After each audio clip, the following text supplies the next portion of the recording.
What if the greatest lie in human history wasn't about gods, but about where truth was allowed to exist? What if Africa didn't lose its knowledge, but had it deliberately buried, renamed, and rewritten?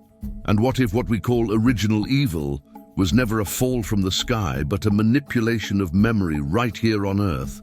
Tonight, this story moves beyond myths you were taught to accept.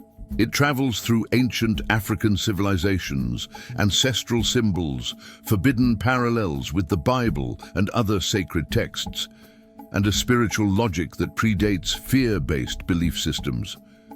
This is the story of how balance became sin, how knowledge became danger, and how an entire continent's wisdom was reframed as something to erase. And once you see these connections, the past stops being distant and starts explaining the present.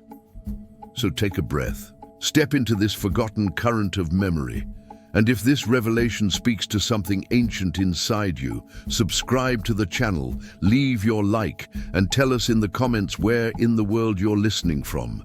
Because these stories didn't survive by accident.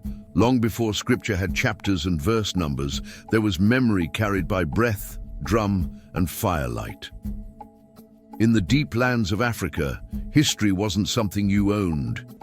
It was something you served. Elders spoke as if time itself was listening, because back then, words didn't just describe reality, they shaped it. Funny thing is, that part rarely makes it into the textbooks, but somewhere along the road, that living memory began to crack. Stories were simplified, symbols trimmed down, meanings sanded smooth for easier travel across empires. What once explained balance and consequence slowly got recast as sin and punishment. Not by accident, of course. More like a careful edit, the kind that looks harmless until you notice what's missing. The old traditions didn't frame evil as a monster falling from the sky. They spoke of imbalance, of a break in harmony caused when knowledge is misused or withheld. In many African cosmologies, disorder begins the moment truth is twisted. And yeah, that idea tends to make some people uncomfortable because it shifts blame from the heavens straight into human hands. As generations passed, this shift hardened into doctrine. The story became less about understanding the world and more about controlling it. The deeper meanings survived only in fragments, carved into stone, hidden in ritual, whispered in initiation rites that outsiders were never meant to hear. Silence in this case wasn't absence, it was protection, and just beneath that silence, something waited. A trail of symbols, half-remembered myths, and unanswered questions pointing toward a far older version of the story. One that doesn't start with rebellion in the sky, but with decisions made on the ground. And that's where the real unease begins. Across the Nile Valley, the Sahel, and the forgotten corridors of ancient Nubia, the land itself functioned like an archive. Temples weren't just places of worship. They were libraries of stone, aligned with stars, seasons, and human cycles. Every carving, every proportion carried intent. Nothing was decorative. And yeah, that level of precision doesn't happen by accident. In these regions, geography and spirituality were inseparable. Rivers dictated cosmology, deserts taught endurance, and the sky wasn't distant. It was conversational. The people didn't ask where the gods lived. They asked how balance could be maintained between forces already present. That worldview quietly challenges later ideas of divine hierarchy, which might explain why it got pushed aside.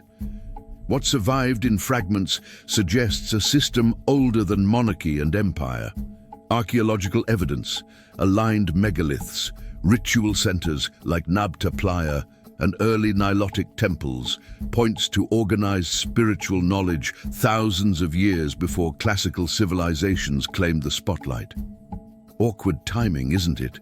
This wasn't faith built on fear. It was observation turned sacred.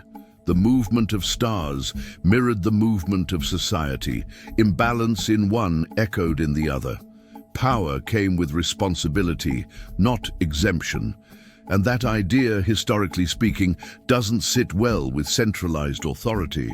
As outside narratives moved in, this grounded spirituality was reframed as primitive or chaotic, but the land kept its memory.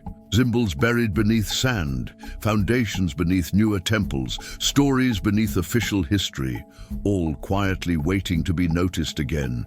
And once you see that pattern, the next layer almost reveals itself. Before temples rose in stone, the origin stories were already alive in ritual and rhythm. Creation, in these ancient African traditions, didn't begin with a single command shouted into the void. It unfolded through movement, sound, and intention. The universe wasn't made once. It was continuously shaped, adjusted, and kept in balance through sacred action. At the center of these myths, creation and spirituality were never separated. The divine wasn't distant or untouchable. It flowed through rivers, breath, ancestors, and living communities. Gods were forces, not rulers. They didn't demand obedience. They demanded awareness. And that subtle difference changes everything. In many lineages, humanity wasn't born sinful or broken. It was born responsible.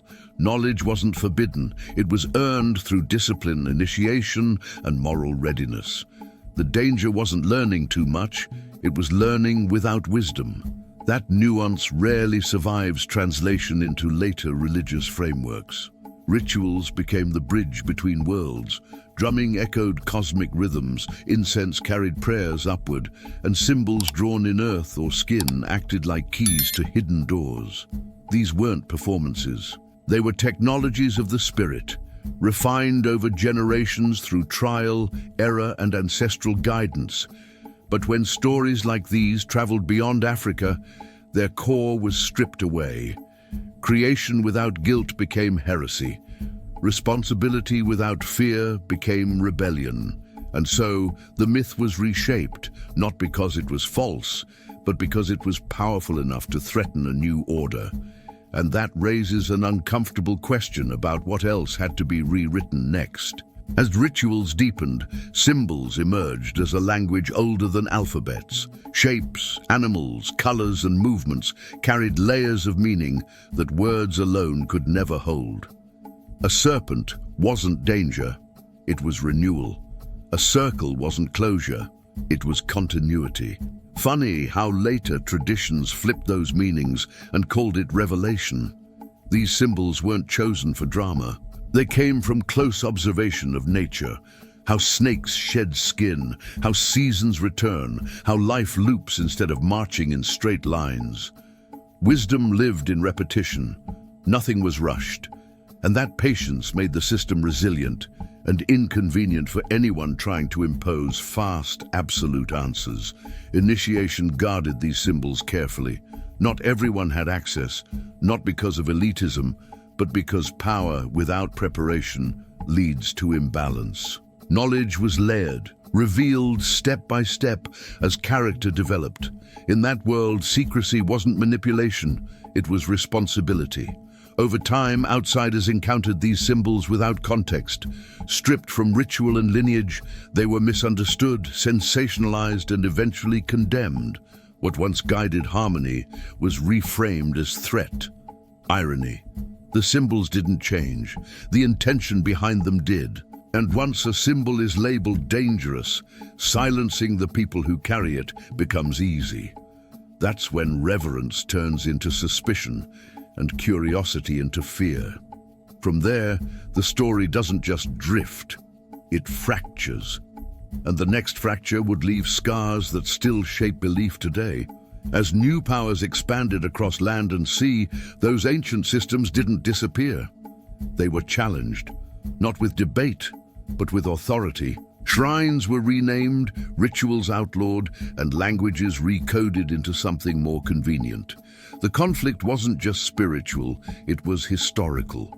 Control the story, and you control how people see themselves. What followed wasn't a single moment of destruction, but a long, careful erosion.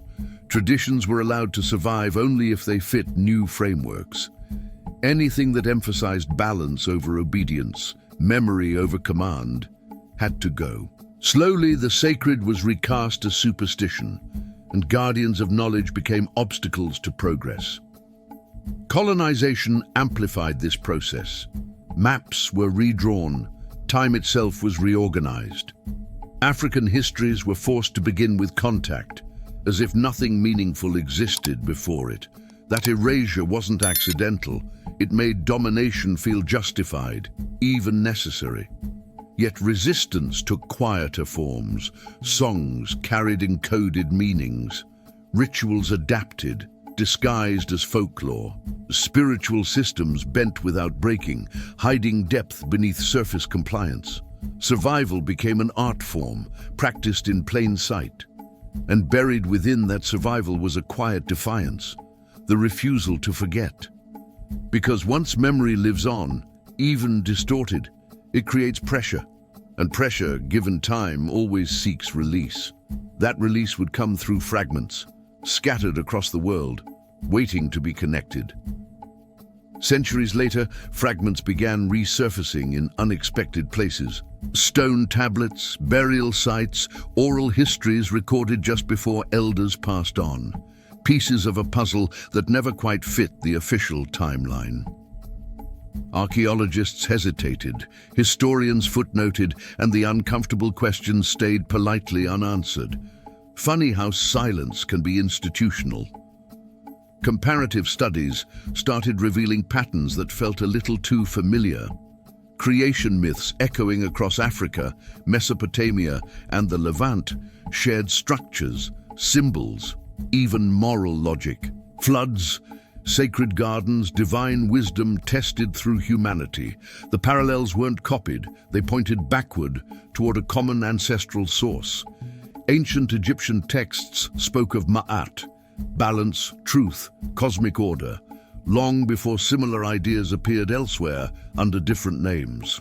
In West Africa, Ifa verses preserved ethical systems that mirrored later philosophical codes. Coincidence? Maybe. Or maybe history just has selective hearing. Across the Atlantic, indigenous American traditions carried strikingly similar cosmological rhythms. Cycles instead of endings, responsibility instead of guilt. No ships crossed those oceans with scriptures that early. Which means something older had already traveled, not by conquest, but by memory. And once those connections come into focus, the question shifts. It's no longer who invented what, but who decided which version survived. Because the deeper the links run, the harder it becomes to defend a single origin story. And that realization pulls us straight into the present moment. Today, the consequences of that ancient editing still breathe among us. Belief systems shape laws, borders, and identities, even when people swear they're being purely rational. Ideas about good and evil, order and chaos, still carry fingerprints from choices made centuries ago, choices rarely questioned out loud. In many African and diasporic communities, spirituality became survival. What was once public ceremony turned inward, private, intuitive. Faith adapted to pressure, learned to speak in metaphor, music, movement. And somehow, it stayed alive without permission. Modern politics echoes old distortions. Who is labeled civilized, who is framed as dangerous, whose history is considered valid enough to teach. The language changed, but the pattern didn't. Power still prefers stories that justify itself. At the same time, a quiet return is happening. Scholars revisit oral traditions with respect. Artists resurrect symbols without apology. Young people ask questions that ancestors were punished for asking.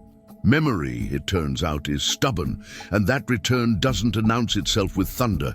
It moves like recognition, slow, unsettling, irreversible.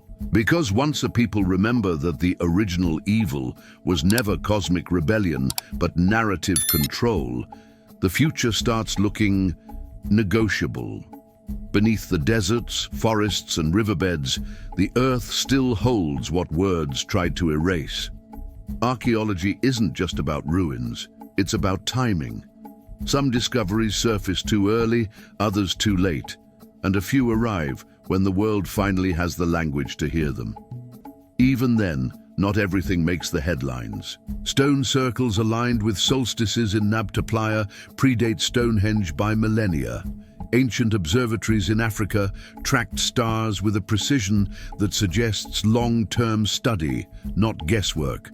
That kind of knowledge implies continuity, generations observing, recording, transmitting. Hard to dismiss that as primitive intuition. Texts complicate things further. The pyramid texts, coffin texts, and later the Book of the Dead describe ethical balance, judgment of the heart, and cosmic law long before similar ideas appear elsewhere. The dead weren't judged for belief, but for harmony. Actions mattered more than allegiance. That detail tends to get glossed over. Oral traditions fill the gaps left by broken stone and burned manuscripts. Griots spoke of migrations, celestial events, and moral codes with consistency that rivals written records. Memory, when disciplined, can be precise. That fact alone unsettles modern assumptions about history, and as more of these pieces align, a pattern emerges, not chaos, but coherence, a system interrupted, not extinguished. Which raises the next question. If so much survived against the odds, what else is still waiting, just beneath the surface, refusing to stay buried? What remains hidden isn't always buried.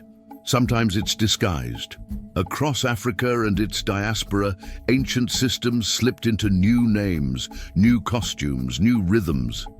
What looked like adaptation was actually continuity in motion. Spirits remembered their paths, even when languages changed. Rituals once practiced under open skies moved indoors, then inward. Drums spoke where words were dangerous. Dance encoded cosmology in muscle and breath. To outsiders, it seemed like culture.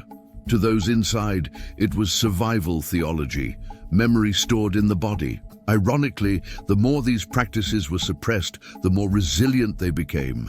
Syncretism wasn't surrender, it was strategy. African deities wore new faces, borrowed saints' names, hid behind acceptable symbols. The essence stayed intact, quietly laughing at the illusion of erasure. This survival confused historians later on. They saw fragments and called them derivatives, never asking why the fragments fit together so well. They missed the point. Continuity doesn't need permission to exist. It just needs carriers, and those carriers crossed oceans. In the Americas, in the Caribbean, in hidden corners of cities, the old rhythms resurfaced. Not identical, but recognizable. And once you notice that persistence, it becomes impossible not to wonder what kind of truth refuses to die, no matter how often it's renamed. As memory resurfaced, so did resistance, not loud, not declared, but intentional. The old knowledge returned through scholarship, art, and quiet spiritual revival, not as nostalgia, but as correction. People weren't looking to replace one belief with another. They were looking to restore context. Researchers began re-examining African systems on their own terms, not through borrowed frameworks. Linguistics exposed how meanings were mistranslated. Anthropology uncovered how rituals labeled as myth actually functioned as social law, psychology, and ethics. Funny how primitive starts looking sophisticated once arrogance steps aside. Artists and storytellers picked up where elders were forced to stop. Films, music, literature, all carrying encoded memory forward. Symbols once forbidden re-entered public space, stripped of shame. And the reaction was predictable: discomfort. Because restored memory destabilizes convenient narratives. Spiritually, a shift occurred. Many began questioning why fear was ever central to faith, why curiosity became sin, why balance was replaced by obedience. Those questions didn't attack belief, they exposed its editing process. And once that process is visible, the illusion weakens. People start sensing that what was lost wasn't morality, but agency. And when agency returns, even softly, it sets the stage for the final reckoning. Not with gods, but with history itself. At that point, the story turns inward, not toward temples or artifacts, but toward the listener. Because the deepest consequence of historical manipulation was never just cultural loss, it was disconnection, a slow forgetting of how humans once understood themselves in relation to truth, power, and responsibility. In the older African worldview, evil wasn't externalized. It wasn't a horned figure lurking in shadows. It was imbalance sustained by denial. When truth is bent long enough, people stop noticing the bend. They inherit distortion as normality, and that's far more effective than fear. Modern systems quietly inherited that logic. Narratives still reward obedience over understanding. Authority still prefers simplified myths to complex memory. And most people never question it, not because they're incapable, but because questioning was framed as dangerous a long time ago. Yet something subtle is shifting. People feel the mismatch between what they're told and what resonates, between inherited stories and lived experience.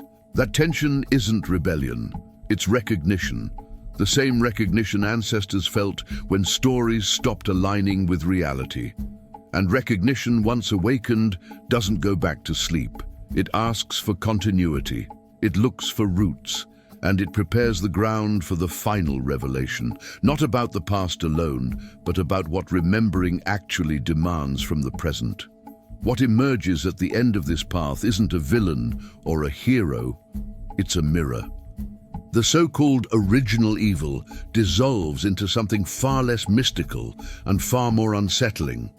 Intentional forgetting. A choice repeated until it felt natural. A story told so often it stopped sounding like a story at all. In the African ancestral frame, responsibility was never outsourced to the heavens. Humans were co-creators of order or disorder, depending on how truth was handled. That idea doesn't flatter power, it doesn't excuse cruelty, and it doesn't allow salvation without accountability. Maybe that's why it was quietly sidelined. When later traditions reframed evil as an external force, something shifted. Fear replaced awareness, blame replaced balance, and history, once a teacher, became a courtroom where verdicts were decided in advance. Convenient, efficient, and deeply incomplete. What's striking is that this older perspective never vanished entirely. It lingered in proverbs, in ethics, in the stubborn insistence that harmony matters more than victory. Even now, those values resurface in movements that demand truth over comfort. And standing here, at the edge of that realization, the story refuses to close neatly. Because if the past was edited, then the present is still editable. And that leaves one quiet, unresolved question hanging in the air. What happens next, now that remembering has begun? And so the story closes the way it began, not with certainty, but with reverence. Because Africa was never just a place on a map. It was a library of human consciousness, where memory walked upright, spoke in symbols, and breathed through generations. What was hidden was never weak. It was patient. Buried beneath conquest, doctrine, and edited timelines, ancestral knowledge waited, knowing that truth doesn't need permission, only time. Like seeds beneath dry soil, it slept until the world was ready to feel it again. The legacy of Africa is not nostalgia, it is instruction. It reminds us that balance matters more than dominance, that wisdom without fear is possible, and that history, when remembered fully, can heal what forgetting fractured. And this story doesn't end here. Countless mysteries still rest beneath sand, stone, and silence, watching, listening, waiting for those willing to remember instead of consume. If this revelation stirred something ancient within you, honor it. Subscribe to the channel, activate notifications, and walk with us into the next unveiling, because the past is still speaking, and many truths are yet to be told.